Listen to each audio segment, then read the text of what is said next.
बात करते हैं ब्लैकआउट की।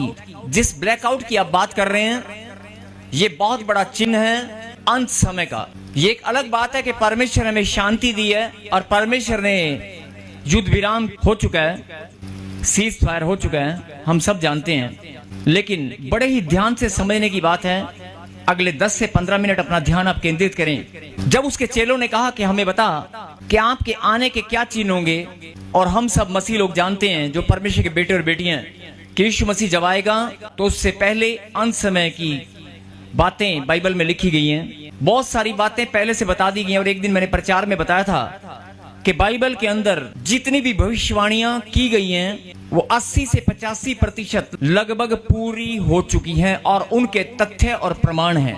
जब आप प्रकाशित वाक्य 1-3 पढ़ेंगे तो वहां पर लिखा है, इसमें लिखी बातों को जो मानते हैं वो धन्य है। जो पढ़ते हैं, सुनते हैं और इसमें लिखी बातों को मानते हैं वो धन्य है। अब ब्लैकआउट आपने पूरा अंधेरा हो गया। और सबसे पहले तो मैं परमपिता परमेश्वर का धन्यवाद करता हूं कि हर एक घर में अंधकार हुआ, हर एक घर में। मतलब सरकारी हुक्म, सरकारी जो फरमान था, ऑर्डर था, उसकी सब ने आज्ञा पालन किया। ये बहुत बड़ी बात है। हमारे देश में जिस जिस राज्य में जिस जिस स्थान पर ब्लैकआउट घोषित किया गया, मैं धन्यवाद करता हूं हर एक जन का, चाहे वो प्रभु को जानता है नहीं जानता, लेकिन सबने सरकार का कहना माना और ब्लैकआउट में सबने सहयोग दिया। बोलो हालेलुया। अब एक वचन को पढ़ेंगे, तुम लड़ाइयों और लड़ाइयों की चर्चा सुनोगे तो घबरा ना जाना, क्योंकि इनका होना अवश्य है, परंतु उस समय अंत ना होगा। जब आप 24 का मती 24 मैथ्यू 24 चैप्टर एंड वर्स 3 को आप पढ़ेंगे, उससे ऊपर हेडलाइन लिखा हुआ है संकट और कलेश। संकट और कलेश के बारे में परमेश्वर ने पहले से बता दिया था कि जब अंत समय आएगा तो क्या क्या होने वाला है। और बहुत सारे बाइबल के शोधकर्ता, बहुत सारे प्रचारक और बहुत सारे प्रभु के दास लोग बहुत सारी बातें परमेश्वर के प्रकाशन के द्वारा पहले से बता चुके हैं। और मैं भी सिर्फ आपका एक आज ध्यान इस बात पर केंद्रित करना चाहता हूं कि सचमुच में अंत समय के हम बहुत नजदीक हैं। और यहाँ पर 6 में क्या लिखा, तुम लड़ाइयों और लड़ाइयों की चर्चा सुनोगे। अब आपने चर्चा तो सुनी नहीं है, आपने होते हुए देखा है। नहीं, लड़ाइयों और लड़ाइयों, अभी थोड़ी देर पहले आपने रशिया और यूक्रेन की लड़ाई को सुना था, उसके बाद आपने इजराइल की लड़ाई भी सुनी। और जैसे ही वो बंद हुआ तो भारत और पाकिस्तान की तो आम बातें तो चलती रहती है। नहीं, बहुत सारे लोगों को नहीं पता चलता, लेकिन बॉर्डर पे पता चलता है कि लड़ाई चलती रहती है छोटी मोटी। लेकिन परमेश्वर ने पूर्ण रीति से शांति विराम दिया है। ये बहुत बड़े आनंद की बात है, धन्यवाद करते हैं। अब जो समझने की बात है, जो परमेश्वर आपको समझाना चाहते हैं कि बहुत सारे लोगों के दिमाग में क्या बात थी कि हमला बॉर्डर के किनारे किनारे होगा। लेकिन आप ध्यान से देखना कि बहुत दूर दूर तक हमले हुए हैं। अब चाहे वो देश कोई भी हो, चाहे वो पाकिस्तान है, चाहे भारत है, हमला दूर दूर तक हुआ है। और ब्लैकआउट सब जगह हुआ है, अंधकार। तुम लड़ाइयों और लड़ाइयों की चर्चा सुनोगे, खाली लड़ाई की नहीं, लड़ाइयों और लड़ाइयों की, लड़ाइयों पर लड़ाइयां होनी शुरू हो जाएंगी। मतलब एक देश रुकेगा तो दूसरा शुरू हो जाएगा, दूसरा रुकेगा तीसरा शुरू हो जाएगा, और तीसरा रुकेगा तो चौथा शुरू हो जाएगा। अब ये आप समझ सकते हैं इस बात से कि पहले लड़ाई किसकी चल रही थी, उसके बाद किसकी चल रही है, और अब फिर किसकी चली। लगातार हो रहा है कि नहीं हो रहा है। और यहां पर शब्द क्या लिखा गया है, लगातार। तुम लड़ाइयों और लड़ाइयों की चर्चा सुनोगे। लड़ाइयों और लड़ाइयों की चर्चा मतलब एक लड़ाई बंद हुई दूसरी शुरू, मतलब लगातार। चर्चा सुनोगे तो घबरा ना जाना, क्योंकि इनका होना अवश्य है। क्या लिखा, इनका होना।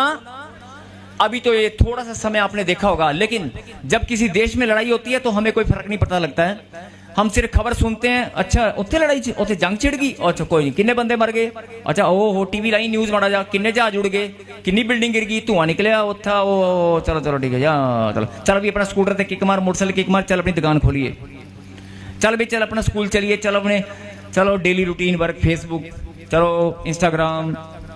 जब किसी देश में लड़ाई छिड़ती है किसी को कोई फर्क नहीं पड़ता है। और जब अपने देश में लड़ाई छिड़ती है ना, हो सकता है साउथ इंडिया में कोई फर्क ना पड़ा हो, लेकिन जब नॉर्थ इंडिया में, पंजाब में या इधर इस इलाके में जब नहीं, तो फर्क पड़ा कि नहीं पड़ा, पड़ा कि नहीं पड़ा, डर लगा कि नहीं लगा, लगा ना।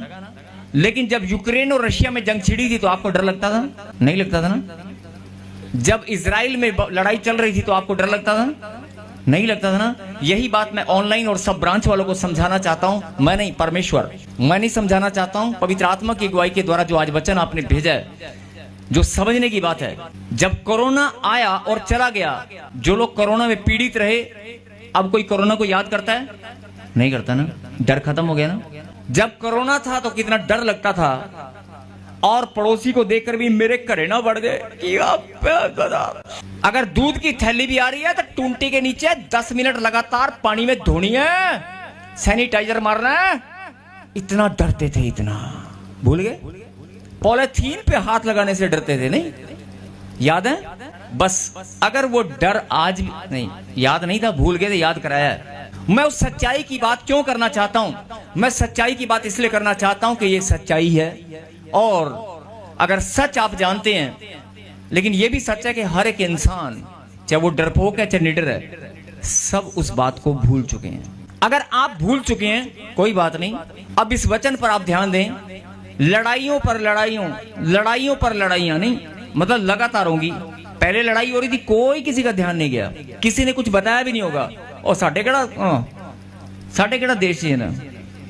और अगर हमारे देश में भी जंग छिड़ जाए तो हम ये देखते हैं कौन से राज्य में, अच्छा उधर कलकत्ता साइड में है, मणिपुर में उधर है। जब अपने ब्लैकआउट होते ही पंजाब के अंदर डर लगने लगा, नहीं? अब कहने का मतलब क्या है? परमेश्वर इंसान की फितरत को जानते हैं। इसके अंदर से मेरा डर खत्म हो जाता है थोड़े थोड़े समय बाद, इसलिए मुझे कुछ ना कुछ इसको बताना पड़ता है। नहीं, क्या लिखा? लड़ाइयों पर लड़ाइयों की चर्चा सुनोगे तो घबरा ना जाना। यीशु मसीह के मुंह से निकली वाणी है ये। किसके मुंह से? यीशु मसीह के मुंह से निकला वचन है, घबरा मत जाना, परंतु उस समय अंत ना होगा। ये उसके चेलों ने कहा था कि अंत समय कब आएगा। और जब आप बाइबल में पढ़ चुके, अंत समय जब आएगा तो हालात क्या होने वाले हैं, कैसे महामारी आएंगी।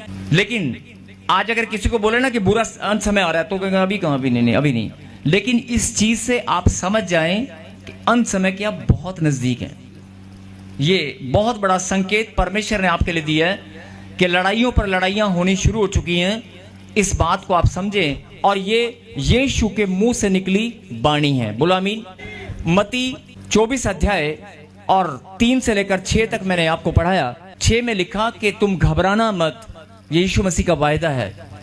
और क्यों नहीं घबराना, एक और वचन को हम पढ़ेंगे, यूहन्ना 8:12। यीशु ने फिर लोगों से कहा, जगत की ज्योति मैं हूँ, जो मेरे पीछे हो लेगा वह अंधकार में ना चलेगा, परंतु जीवन की ज्योति पाएगा। बोलो आमीन। आमीन। वचन बहुत बार पढ़ा होगा आपने, लेकिन अगर ध्यान से सुना, ये तो एक छोटा सा स्पेसिमेन, छोटा सा एक उदाहरण है कि ड्रोन आ गए, ऐसा हो गया, वैसा हो गया, लड़ाइयां चल पड़ी, बम गिर गया, बम फूट गया, पटाखे चल गए। ये तो छोटे मोटे एग्जाम्पल है अभी। लेकिन अगर मान लो कोई बड़ा युद्ध छिड़ जाए, यूक्रेन के अंदर आपने देखा होगा क्या हालात, कैसे बिल्डिंग, एक बिल्डिंग के साथ दूसरी बिल्डिंग गिर जाती थी। अगर ऐसे हालात बदतर हो जाएं तो भी जो ब्लैकआउट था ना, ब्लैकआउट, अब उस पर जरा गौर फरमाएं। क्या लिखा?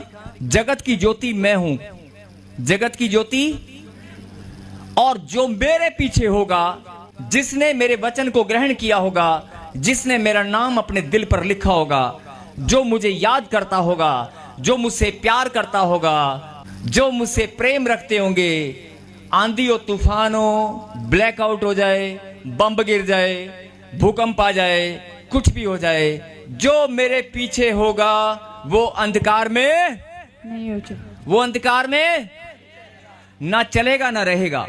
जितना मर्जी ब्लैकआउट हो जाए, जितना मर्जी, ये तो एक छोटा सा उदाहरण था, लाइट चली जाती है ना, अंधकार हो जाता है, नहीं? और परमेश्वर ने एक चांद, सितारों को भी रखा है हल्की सी रोशनी देने के लिए। अगर वो भी बंद हो जाएं, 2 मिनट के लिए बादलों के अंदर छुप जाएं, और आप अंधेरे में, आपके पास ना मोमबत्ती हो, ध्यान से सुनना, अगर आपके पास ना मोमबत्ती है ना कोई लाइट है, और बिल्कुल डार्कनेस, अंधेरा ही अंधेरा हो, और आपको ले जाकर कहीं जंगल में या किसी बिल्डिंग के पास खड़ा कर दे, और आपका घर नहीं, आप कदमों से पहचान नहीं सकते जाना किधर है, कहां पर मेज आएगी, कहां पर कुर्सी आएगी, कहां पर गाड़ी आएगी, कहां पर पेड़ आएगा, कहां पर शेर आएगा, किसको आप अंधेरे में पकड़ेंगे, कहां पर क्या आएगा, नहीं? आप 2 मिनट के लिए सोच कर देखोगे। लेकिन उस अंधकार में भी अगर तुम प्रभु का नाम लेकर खड़े होगे तो जगत की ज्योति कौन है?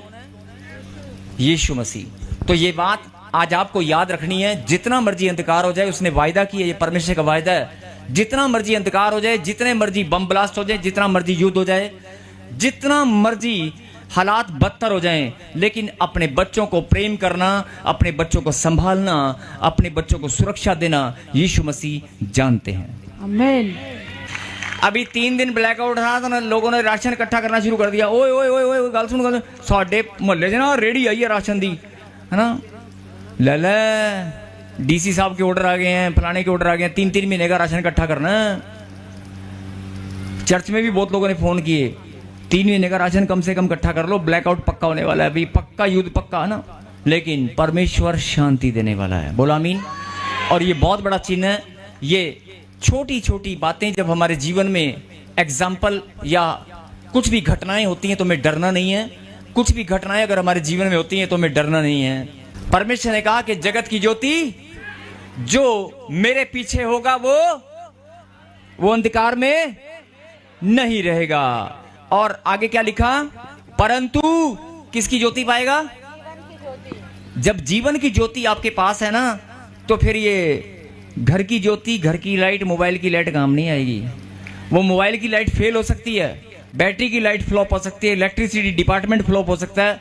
आप समझ रहे हो? अगर जीवन की ज्योति आपके पास है ना, तो कोई अंधकार आपका कुछ नहीं बिगाड़ सकता। परमेश्वर आपको आपका हाथ पकड़कर, आपकी उंगली पकड़कर अंधेरे में भी चलाएंगे, ये उसका वायदा है। और जो आत्मा में परमेश्वर को प्रेम रखते हैं वो जानते हैं कि मेरे खुदा का कलाम सत्य है। और अगर उसने मुझसे वायदा किया है, मेरे जीवन में बीमारियों का, कर्जे का, पैरालाइज का, कैसा भी अंधकार मेरे सामने आ जाए, जीवन की ज्योति अगर मेरे पास है तो मेरे परमेश्वर मैं उसके पीछे चलूंगा तो अंधकार नहीं रहेगा। बोलो आमीन। आमीन।